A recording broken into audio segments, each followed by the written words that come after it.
Revenge with Karen. I built this building. I don't mean I laid the bricks, though God knows I've hauled enough metaphorical mortar in my life to qualify for a union card. I mean I breathed life into the steel and glass skeleton of Meridian Systems back when cloud computing sounded like a weather forecast, and my office was a repurposed supply closet in Tacoma.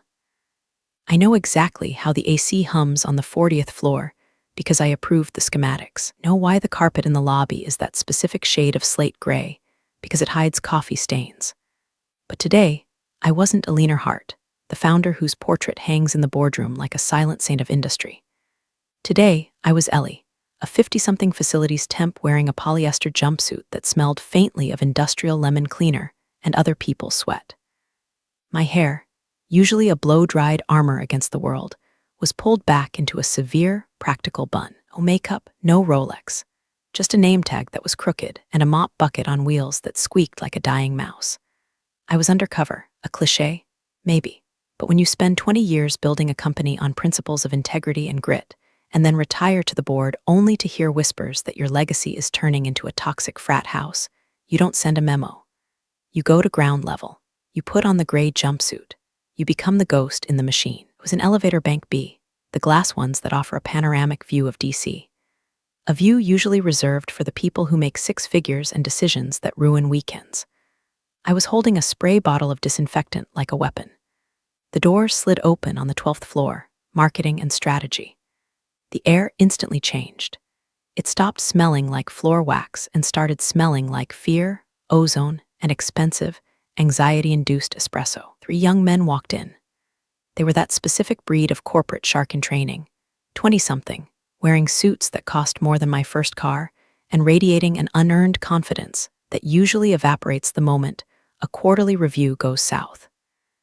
Leading the pack was a kid I'd later come to know as Miles.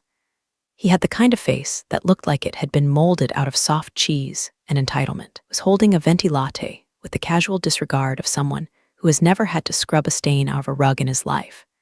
He was pontificating to his disciples, 2 terrified-looking interns who were hanging on his every word like he was delivering the Sermon on the Mount, rather than reciting buzzwords he'd skimmed from a LinkedIn influencer.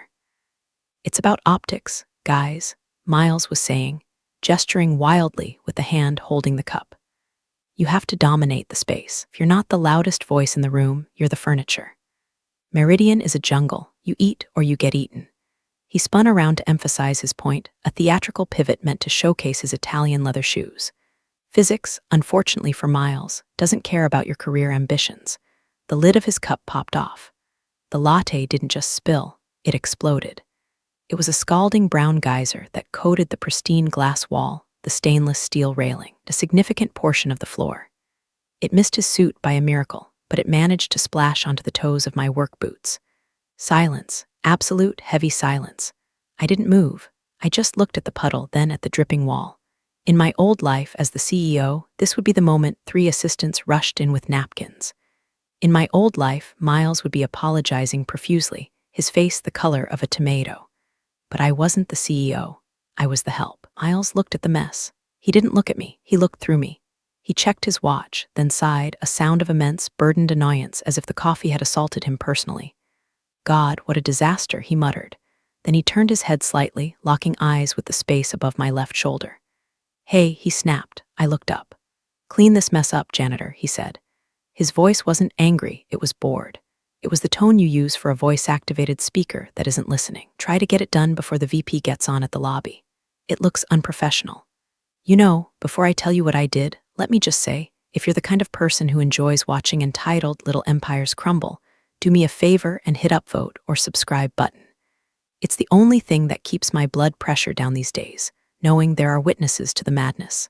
Anyway, back to the puddle. My grip on the spray bottle tightened. My knuckles turned white. That split second, I had a flash of a memory, firing a VP of sales in 2008 for lying about his expense reports. I remembered the power of my own voice, the way I could clear a room with a raised eyebrow. I wanted to use that voice now. I wanted to peel the skin off his ego with a few well-chosen sentences.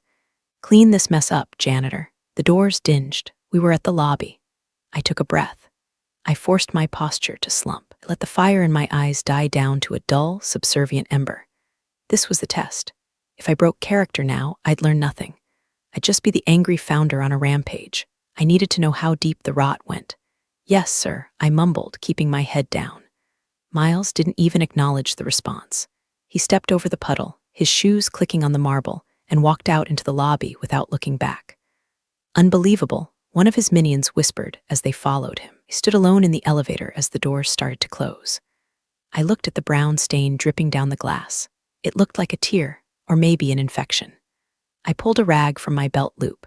I knelt down, and as I wiped up the lukewarm milk and sugar, I made a silent promise to the steel walls of the building I built.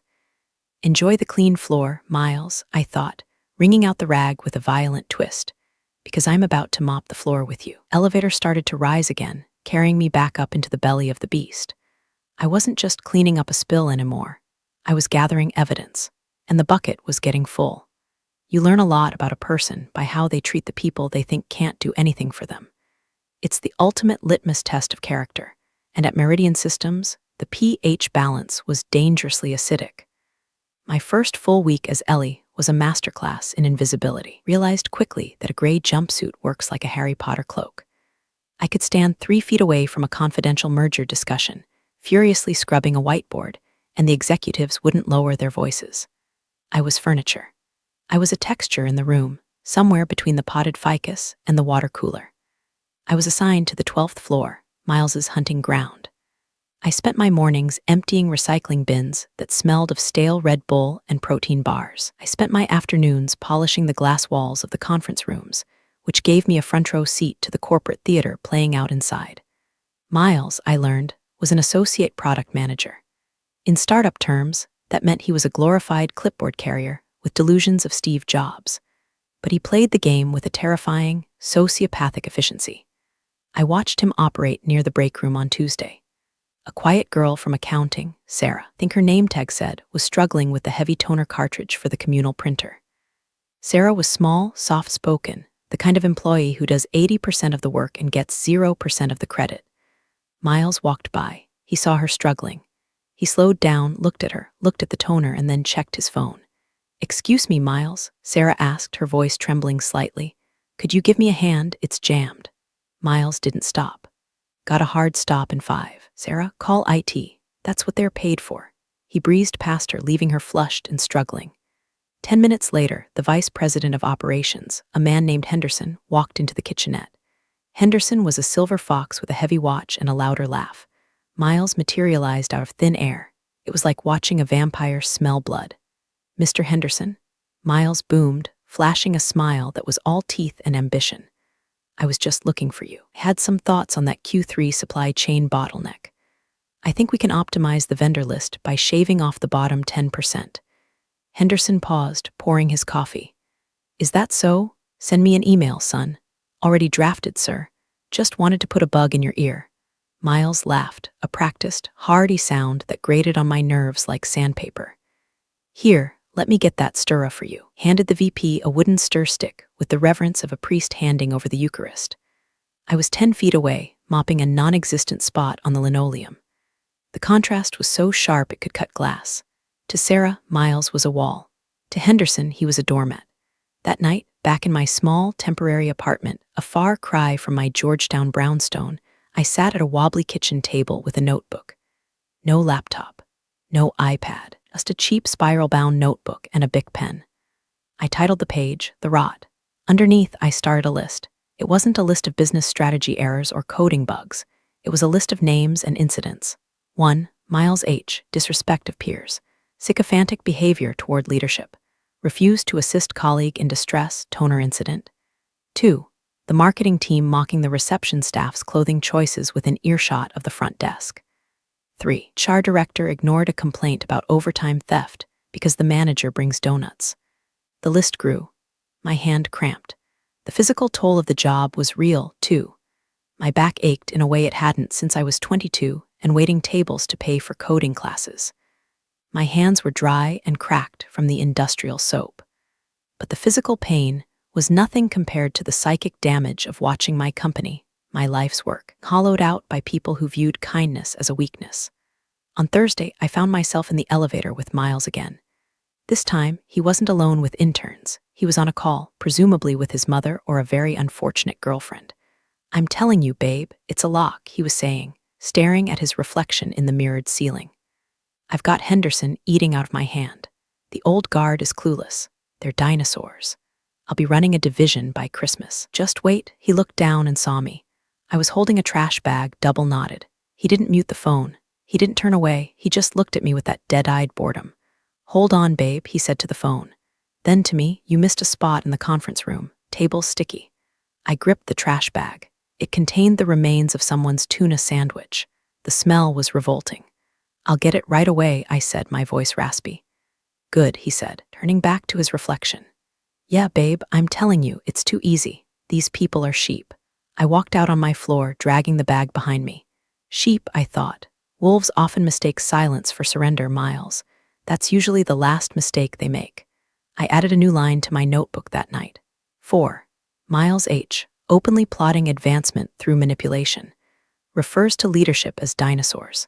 Dinosaurs ruled the Earth for 165 million years. Mammals like Miles were just snacks.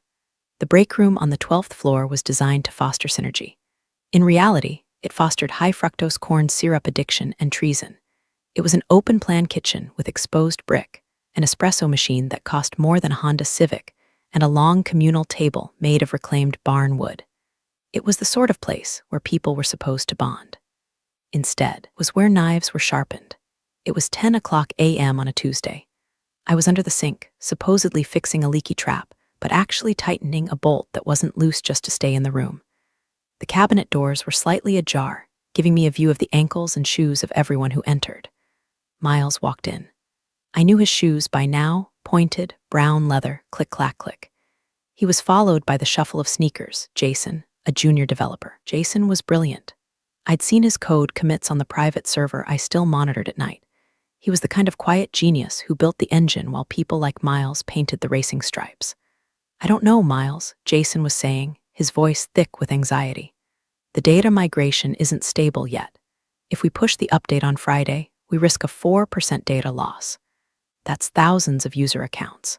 I need another week." Heard the hiss of the espresso machine. Miles was making himself a cappuccino while Jason poured his heart out about structural integrity. "Jason, Jason, Jason," Miles purred.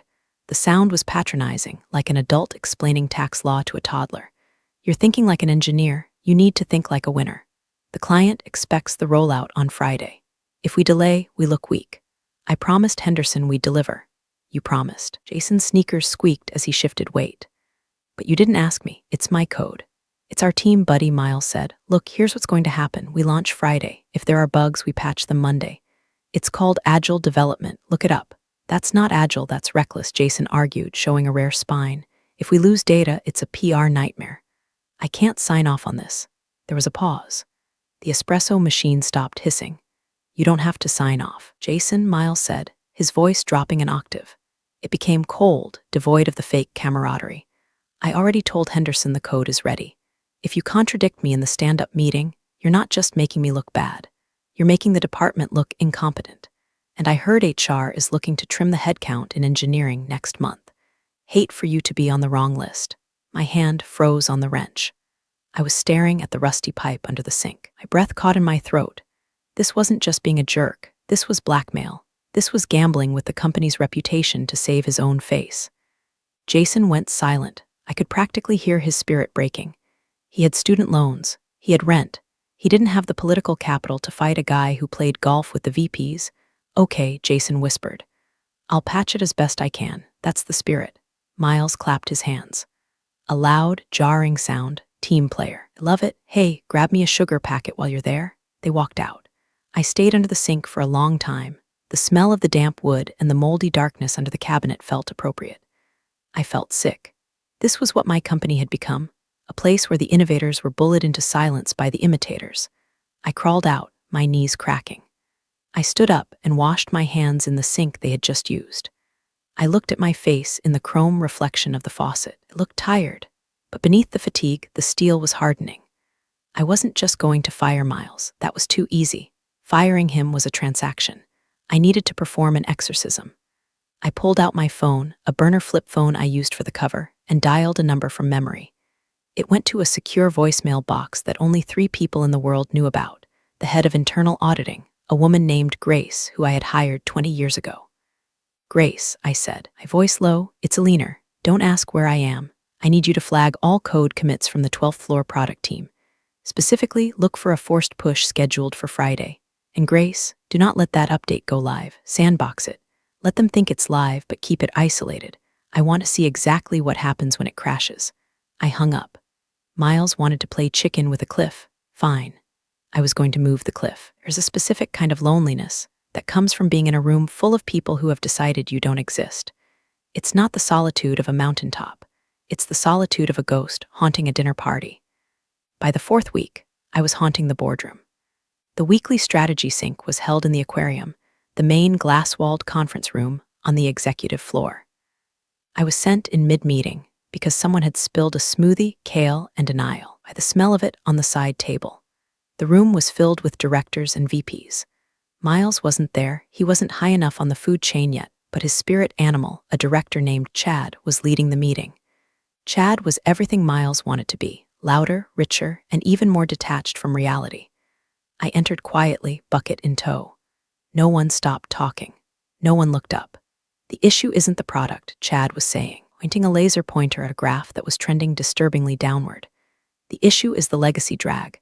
We have too many support staff, too much overhead. We need to trim the fat." I sprayed the green sludge on the table. Trim the fat, I thought.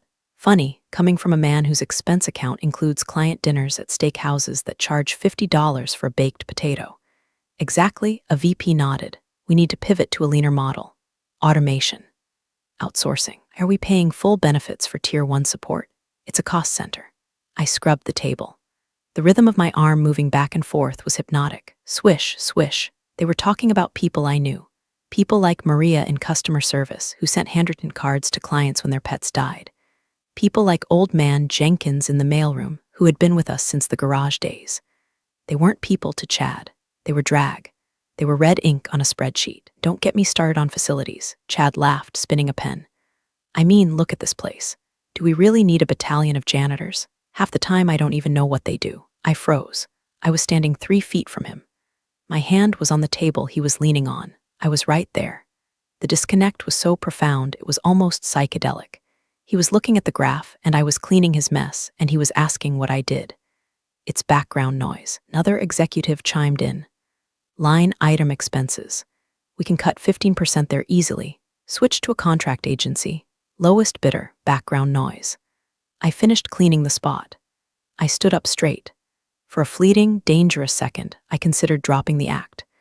I imagined the look on Chad's face if I pulled the pins out of my hair, wiped the grime off my face, and said, "Actually, Chad, reason the graph is going down is because you alienated our core user base with that disastrous interface update you forced through last quarter." But I didn't. The trap wasn't ready yet.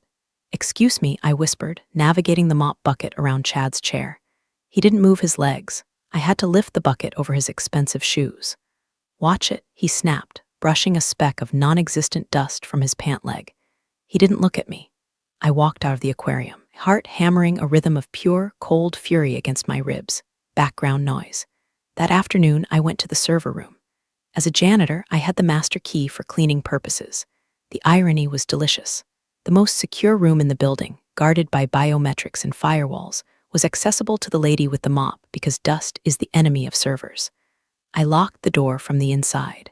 I put down my bucket. I sat at the terminal. My fingers, usually stiff from wringing out rags, flew across the keyboard. I wasn't Ellie the cleaner anymore. I was a leaner heart, lead architect. I pulled up Chad's departmental logs. I pulled up Miles's project files. I pulled up the HR complaints database, the one they thought was encrypted against prying eyes. I saw it all. The patterns, the muffled complaints, the restructuring plans that were just code for firing the people who ask questions. I found a folder on Miles's shared drive titled Q4 Strategy. I opened it. It wasn't a strategy. It was a hit list. A detailed plan to discredit the current VP of product, the one he was currently sucking up to by framing him for the data migration failure, the very failure Miles was engineering with Jason's code. He was going to crash the system, blame his boss, and step in as the savior. It was Machiavellian. It was evil. And it was documented. Copied the folder to a secure cloud drive. Background noise, I thought, staring at the progress bar. You're about to find out just how loud the background can get. The line between ambition and cruelty is often just a matter of audience. Some people are cruel because they enjoy it. Others, like Miles, are cruel because they think it performs well for the crowd. It was Friday. The dread of the software update hung over the engineering team like a storm cloud. Miles was walking on air. He was already celebrating a victory that hadn't happened yet. It was 2:00 p.m. The lunch rush was over. I was in the 12th floor kitchenette emptying the trash. The smell of microwaved fish lingered in the air, a corporate crime in itself. Miles walked in with two other junior associates, Brad and Kyle. They were laughing, that loud, braying laughter that signals a pack mentality. I'm telling you, it was hilarious, Miles was saying. Actually thought I was going to recommend her for the lead role. I told her, babe, you're great at organization, maybe stick to scheduling. They howled. Then Miles saw me, or rather, he saw an opportunity. He was holding a half-eaten chocolate donut, a jelly-filled powdered sugar mess. He looked at Brad, then at me, a smirk curling his lips. Watch this, he whispered, loud enough for me to hear. He walked over to the trash can I was changing. I was bent over, eyeing the bag. Whoops, he said. He dropped the donut. But he didn't drop it in the can. He dropped it directly onto my head. The powdered sugar puffed into my hair. The jelly smeared against my neck. It was a wet, sticky, humiliating impact. I froze. The shock was physical. It wasn't pain, it was the sheer indignity of it. Oh, my bad, Miles exclaimed, his voice dripping with fake concern. Slipped out of my hand. Gravity, right? It's a killer. Brad and Kyle were snickering, hands over their mouths. I stood up slowly. I turned around. I could feel the jelly sliding down my collar. I could feel the heat rising in my cheeks, a flush that had nothing to do with the temperature. I looked Miles in the eye. For the first time, I didn't look at his shoes. I didn't look at his chin. I looked right into his watery, soulless pupils. You did that on purpose, I said. My voice was low, steady. No, sir, no mumble. Miles's smile faltered for a microsecond. Hardened. He stepped closer, invading my personal space. He smelled of expensive mints and rot. Excuse me, he said, his voice dropping to a menacing whisper. I think you're confused. Accidents happen. Just like it would be an accident if a complaint was filed about your attitude. I hear the contracting agency has a zero-tolerance policy for rudeness to staff. You need this job, don't you, Ellie? He read my name tag with a sneer. Clean it up, he said, gesturing to the powdered sugar on the floor, ignoring the mess in my hair. And don't talk to me unless I page you. You're here to serve, not to speak. He turned and walked out. His goons followed, casting pitying/amused glances back at me. I stood there, shaking, not with fear, with a rage so pure, so crystallized, it felt like I had swallowed a diamond. I went to the utility sink. I washed the jelly out of my hair with abrasive hand soap. I scrubbed my neck until it was raw. I looked at myself in the mirror, wet hair, red eyes, gray jumpsuit. You want to play gravity, Miles? I thought, wiping my face with a rough paper towel.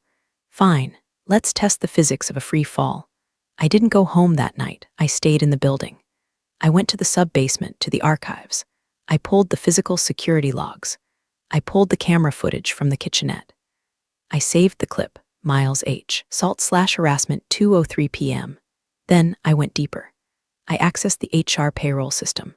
I found out Miles's salary. I found out his bonus structure. I found out that he had expensed a client dinner at a strip club in Vegas last month and labeled it consultation fees. I compiled it all. The code sabotage, the bullying, the fraud, the donut. I created a master file. I named it the cleanse. I wasn't just a janitor anymore. I was the Grim Reaper with a mop. And harvest time was coming. The email went out on Monday morning at 9:00 a.m. sharp. It pinged on 3,000 devices simultaneously, a digital ripple moving through the nervous system of Meridian Systems. Subject: mandatory all hands meeting Q3 strategic pivot and special guest 2. All staff, full-time, part-time, and contract. From Office of the Board Team. Please join us this Wednesday at 10:00 a.m. in the Grand Auditorium for a critical update regarding the future of Meridian. Attendance is mandatory. We will be joined by founder Alina Hart for a special address.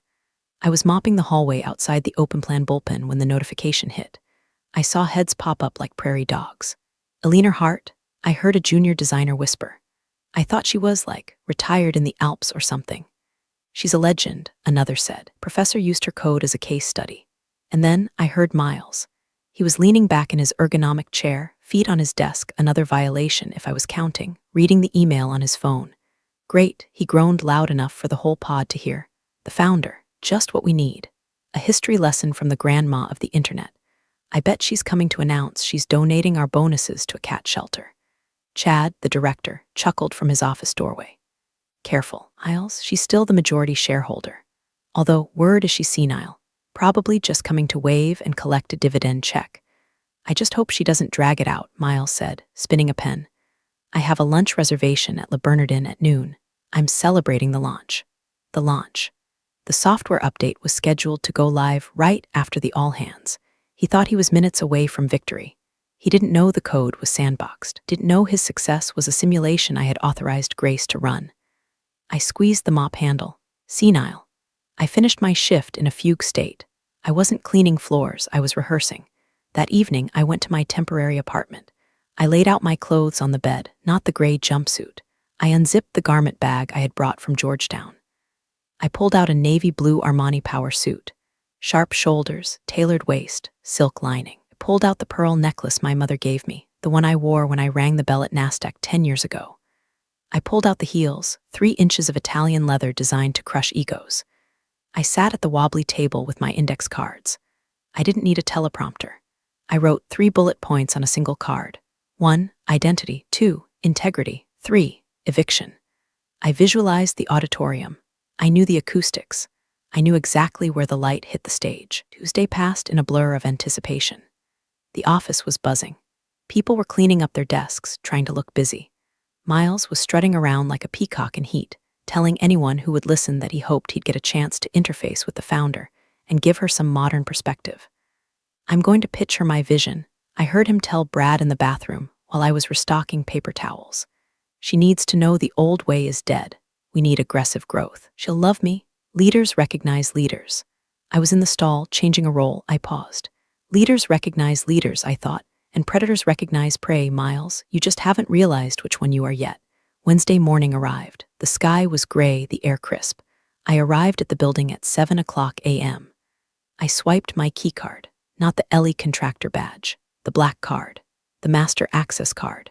The security guard, new guy named Dave who usually ignored me, looked at the card reader as it beeped a cheerful, high-priority tone. He looked up, confused. I was wearing a trench coat over my suit, a scarf covering my face, and sunglasses. "Morning, Dave," I said. My voice was different. It was the CEO voice. Morning, ma'am," he stammered. I walked to the elevators. I didn't go to the basement to change into my jumpsuit. I pressed the button for the penthouse, holding Suite behind the stage. It was time to suit up. The auditorium was filling up. I could hear the hum of 1,000 conversations vibrating through the floorboards of the backstage holding room. It sounded like a hive. I stood in front of the illuminated makeup mirror. The gray jumpsuit was gone. The bun was gone. My hair was down, styled in the silver blonde waves that had graced the cover of Forbes. I applied a shade of lipstick called Red Vengeance. Okay, it was actually crimson, but today it felt like vengeance. I checked my watch. 9:55 a.m. I slipped on my trench coat again, buttoning it to the chin, and put on the oversized sunglasses. I needed to get from the holding room to the stage wings without being recognized by the back row stragglers. I took the service elevator down 1 floor to the stage level. The doors opened. And of course, Kate has a sense of humor. Miles was there. He was with Chad and the VP Henderson. They were waiting for the VIP elevator to take them to the front row. They were laughing, so I told him, Chad was saying, if you want work-life balance, go work at the post office. This is Meridian, they laughed. Miles saw me, a woman in a trench coat and sunglasses coming out of the service elevator. He didn't recognize me. To him, I was just another random body in his way. Excuse us, Miles said, brushing past me to get to the elevator button. He literally shouldered me aside. Staff entrance is that way, honey. He pressed the button impatiently. Who was that? Henderson asked, glancing at me as I walked toward the stage door. Probably catering, Miles said, dismissing me with a wave of his hand, or maybe the founder's nurse. I heard she's frail. I paused. My hand hovered over the door handle to the stage wings.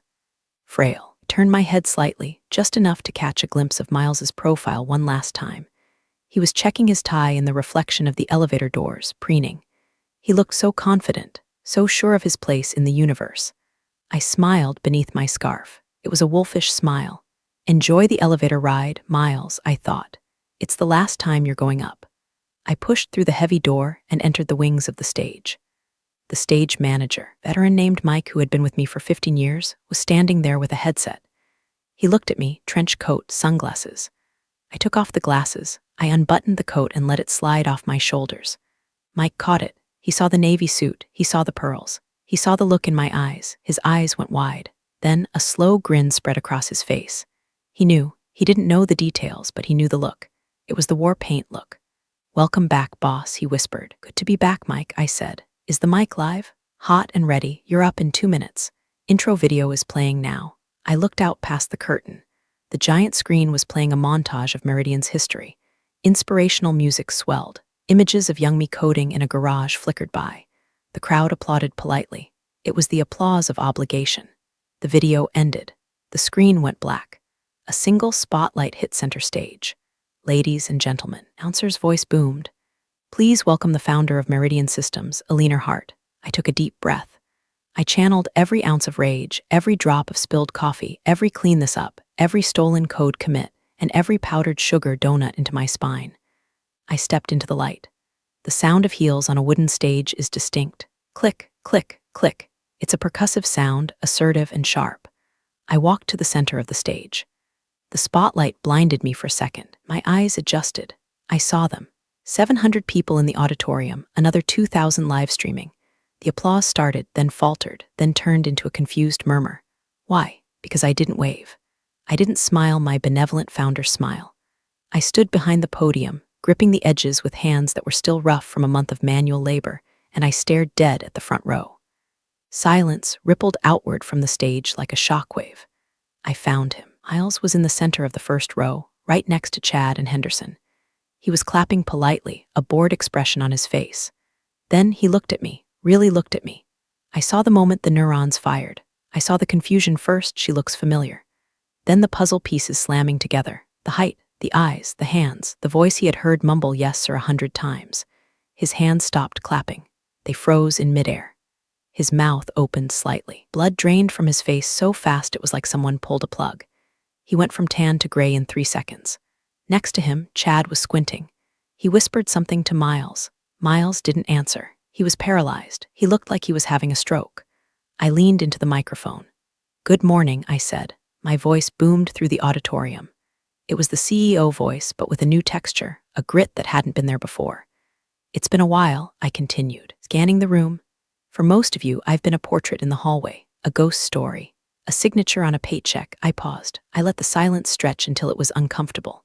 "But for some of you," I said, locking eyes with Miles, "I've been much closer. I've been riding in the elevator with you. I've been cleaning your conference rooms. I've been picking up your trash." A collective gasp went through the room, a murmur of what and no way. Miles sank into his chair, looked like he wanted to dissolve into the upholstery. "For the past month," I said, "I have been working undercover as a member of the facilities team. I wore a gray jumpsuit. I scrubbed your toilets.